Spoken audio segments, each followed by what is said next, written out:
네, 2023년 12월 18일 이정훈입니다.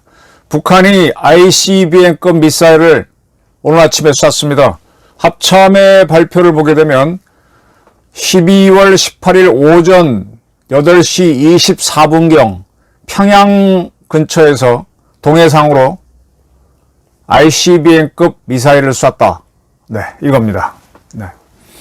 이 탄도미사일이 얼마나 높이 올라갔고 어떤 건지는 자세한 설명이 차후에 나올 것이죠.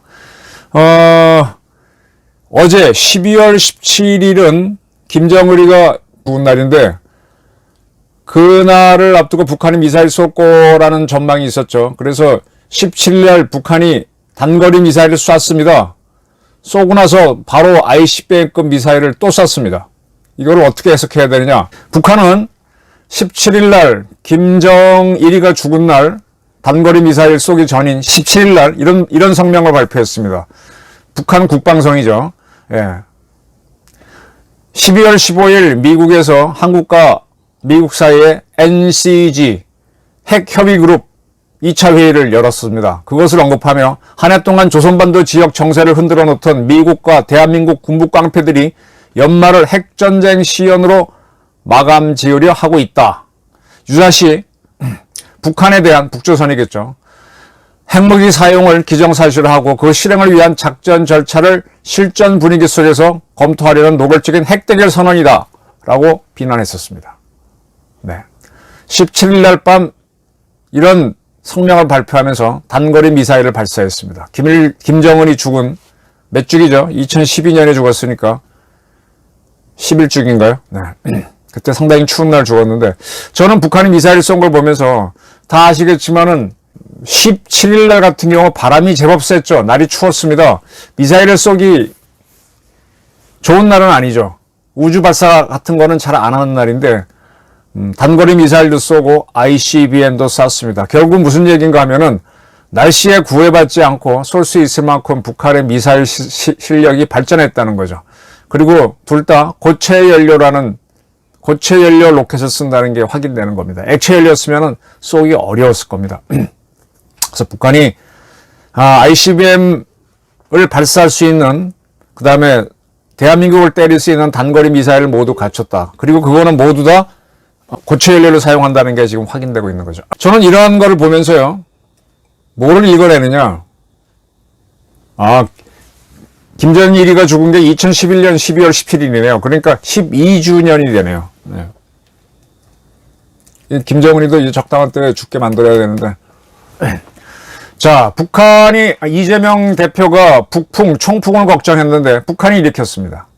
그리고 제가 읽어내는 거는 북한도 미국도 이재명이 대한민국 정치를 리드하는 건 원치 않는다. 북한도 원치 않는다. 네. 왜 그런지를 설명을 드리겠습니다.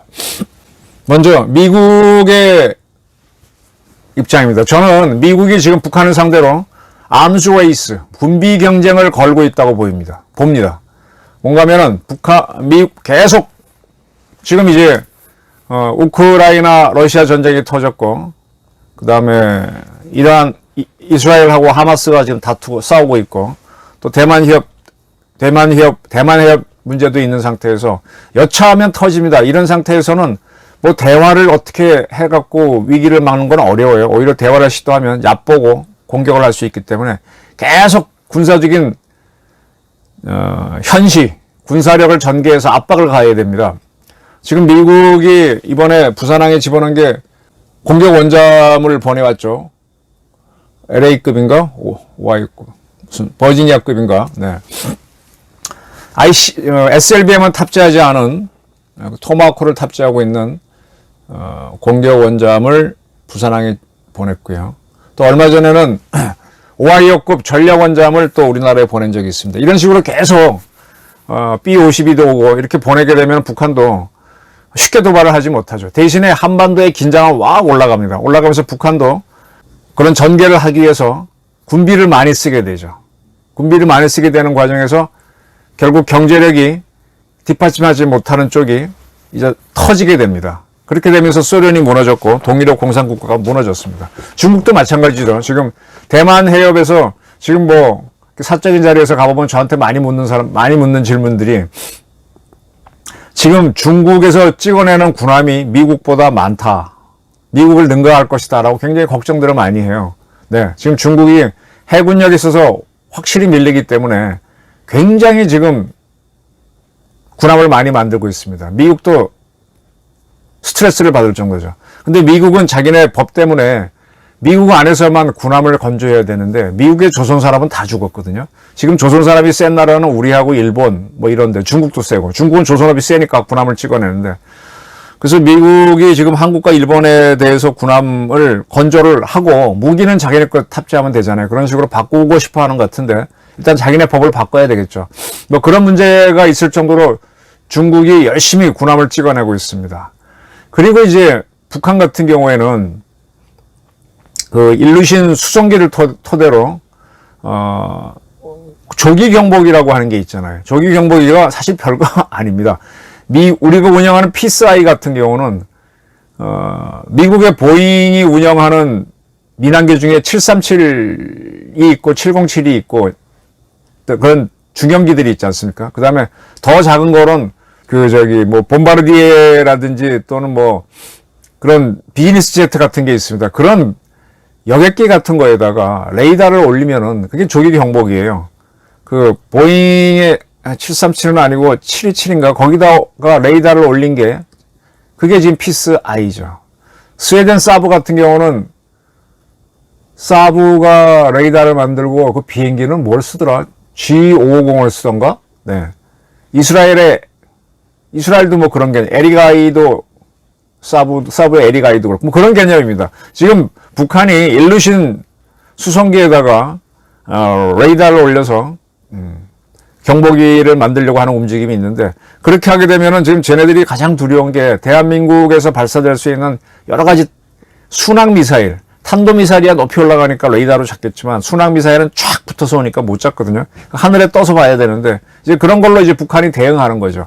북한이 계속 도발을 하니까 여기서도 계속 준비를 하게 되면 그럼 북한도 자기네가 얻어맞을 수 있는 것 중에 갑자기 얻어맞을 수 있는 것 중에 하나가 순항미사일이니까 순항미사일을 막기 위해서 조기 경보기를 만듭니다. 근데 조기 경보기를 만들기 위해서 대형 수송기를 갖고 개조를 하는데 이 대형 수송기 자체가 구닥다리예요. 지난번 그 트럼프하고 싱가포르에서 김정은이가 만난다. 미국 북한 정상회담을 할 때 그 북한에서의 전용기 갖고 김정은 전용기로는 싱가포르까지 날라오기 어렵죠. 그리고 워낙 오래됐고 김정은도 잘 안 타요. 그래서 중국의 시진핑이 빌려준 중국 2호기, 1호기는 시진핑이 타는 거고 2호기를 빌려줘서 그걸 타고 싱가포르에 오지 않았습니까? 그런 만큼 북한의 이제 큰 비행기들은 오래돼서 자신이 없는데 그래 일루신 갖고 경보기 만들어 뛰어 작전해봐 하다가 퉁 떨어지고 하면서 내부 불안이 커지는 거죠. 그런 식으로 해서 와해를 시켜가는 겁니다. 군비 경쟁을 계속 벌이는 겁니다. 지금 우리 윤 대통령이 감을 잘 잡은 것 중에 하나가요. 지난번에 올해 초에 미국 가서 워싱턴 선언을 했었죠. 확장 억제에 대해서 이야기를 하고 난 다음에 기자회견을 가졌습니다. 한미 핵 공동작전을 기획하자, 공동작전을 실행하자라고 했습니다. 이에 대해서 바이든은 뭐라 그랬는가 하면 핵을 사용할 수 있는 유일한 권한은 나에게 있다 그랬습니다.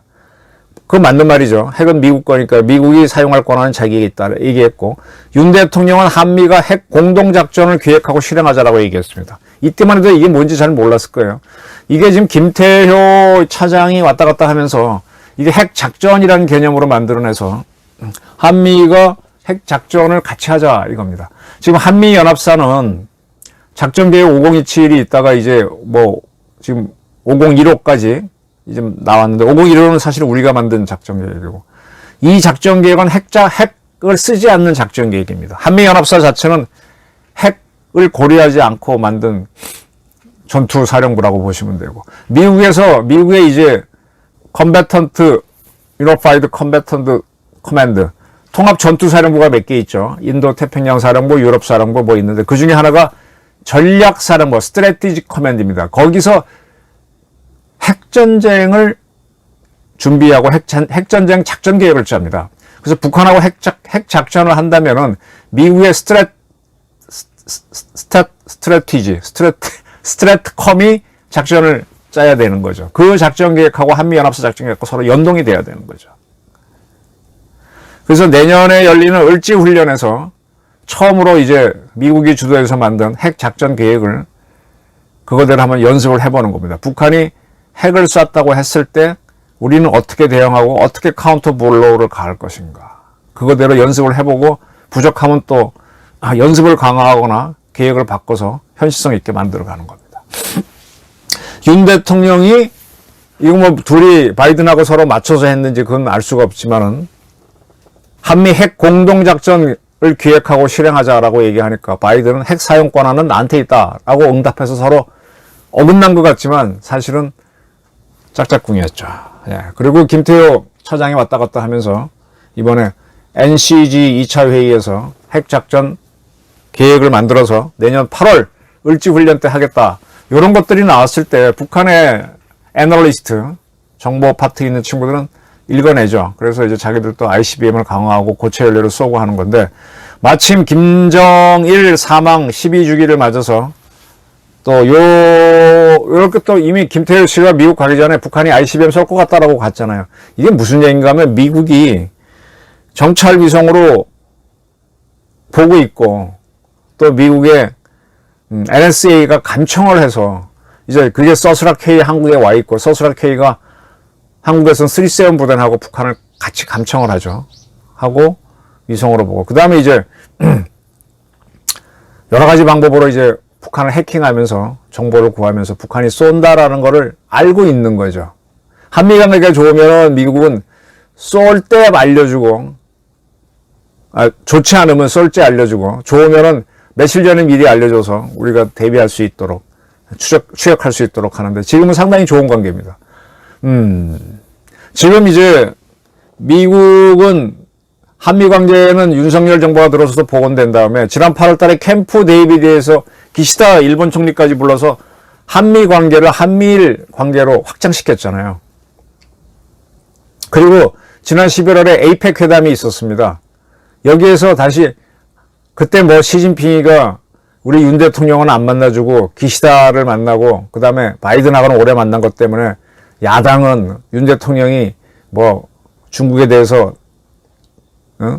왕따 당했다 그랬지만 사실은 에이펙 회담에서는 한미일 3자 확장 억제의 틀을 마련한 회의였어요. 캠프 데이비드에서 한 거를 다시 한 번 더 확장시킨 겁니다. 이제는 미국과 한국 그리고 일본이 같이 정찰 위성으로 북한을 감시하면서 북한을 상대로 핵 작전을 할 수 있는 기획을 만들어가는 준비를 해가는 단계로 들어가는 겁니다. 물론 중국과의 핵전쟁 문제는 그건 별도입니다. 왜 그런가 하면은 북한은 대한민국하고 서로 적이죠. 우리뿐만 아니라 일본도 북한하고 수교하지 않았고 미국도 북한하고 수교하지 않았기 때문에 그건 적입니다. 적성 국가입니다. 따라서 이 작전 계획을 만들 수 있고 중국은 우리도 수교를 했고 미국도 수교를 했고 일본도 수교를 했기 때문에 뭐 몰래는 할 수 있어도 보다 구체적으로 하기는 어렵습니다. 그래서 미국이 알아서 준비하고 각자가 준비하고 비밀리에 맞추는 건 가능해도 공식적으로는 어려운데 어쨌든 북한을 상대로 한미일이 확장 억제의 틀을 만들었기 때문에 이거를 살짝 방향 돌리면 중국에 대한 것도 되죠. 이렇게 만들어가는 겁니다. 그럼 결국은 뭔가 하면은 대한민국에서 문재인이나 문재인 2 같은 이재명이가 나오게 되면은 이러한 구도를 못 만들어요. 그러니까 미국은 이재명이가 다음 총선에서 승리하는 걸 별로 반가워하지 않습니다. 제가 그 최영건 씨 역술인을 통해서 윤석열 정부가 다음 총선에서 신승할 수 있을 것이다 이런 예측을 하는 그게 도대체 왜 이렇게 운이 좋을까 이런 것들이 이 강력한 파워를 갖고 있는 미국이 윤을 도와주는 그런 것도 고려를 해야 됩니다. 그리고 또 하나 봐야 되는 게 김정은 입장에서는 문재인유 같은 게 있어서 따라가다가 뒤지게 당했잖아요. 싱가포르에서 폼 잡았다가 하노이에서 완전 망신을 당했고 한 번 더 확인하려고 판문점 정상회담 했는데 거기에 뭔지도 모르고 끼려고 했던 게 문재인이었지만 어쨌든 그날 엎어치고 매치고 당한 다음부터 6월 판문점 회담 이후부터 트럼프는 무서워서 욕을 못하고 대신 화풀이를 문재인한테 했지 않습니까? 문재인, 그러니까 한국에 좌파가 있으면은 북한도 헛다리 짚는다는 거예요. 그래서 자꾸 저쪽에서 뭐 대화하자 뭐하자 하게 되면 자기네들이 곤란하니까 삶은 소대가리 특등 모자리 이렇게 욕을 하면서 끊어내는 겁니다. 어떤 의미에서는 북한 입장에서는 윤석열 정부처럼 약간 강경파가 나오면은 자기들도 내부 단속하기 좋은 상황이 돼요. 북한은 이재명이가 다음 총선에서 이기는 건 크게 원치 않을 거라고 저는 봅니다. 물론 그 비율은 미세한 거겠지만 북한과 미국이 이렇게 어떻게 보면 윤석열 대통령을 도와주는 구도로 갈 수가 있는 거죠. 자, 이렇게 이런 구도 속에서 미국과 북한 또 남북한 사이에서는 암스레이스, 군비 경쟁이 일어나면서 이러한 것이 언제 어떻게 터져나올지 모릅니다. 터져나온다면 지금 우리도 지금 경제가 상당히 어렵지만 우리가 어려운 만큼 북한도 어려워요. 이건 거의 똑같은 식으로 갑니다. 북한도 어려우니까 미국과 대한민국 군부 깡패들이 지금 우리나라 군부 깡패가 어디 있습니까? 이리 터지고 저리 터지고 제일 힘없는 시다발인데 군부 깡패들이 연말을 핵전쟁 시연으로 마감 지혜를 한다. 이렇게 북한은 하면서 자기네를 뭉치게 하는 거죠.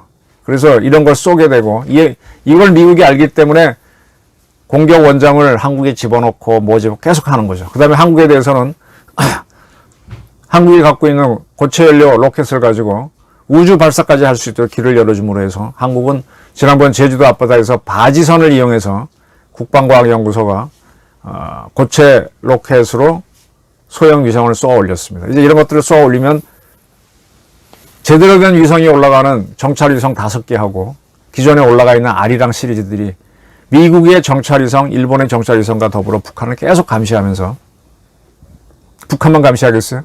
중국도 감시하는 거지. 러시아도 감시하는 거지. 네. 그렇게 하면서 저쪽도 저쪽대로 거기 대응해서 뭐 공중 조기 경보기를 만들고 뭐 어쩌고 하다가 힘 약한 축에 무너지는 겁니다.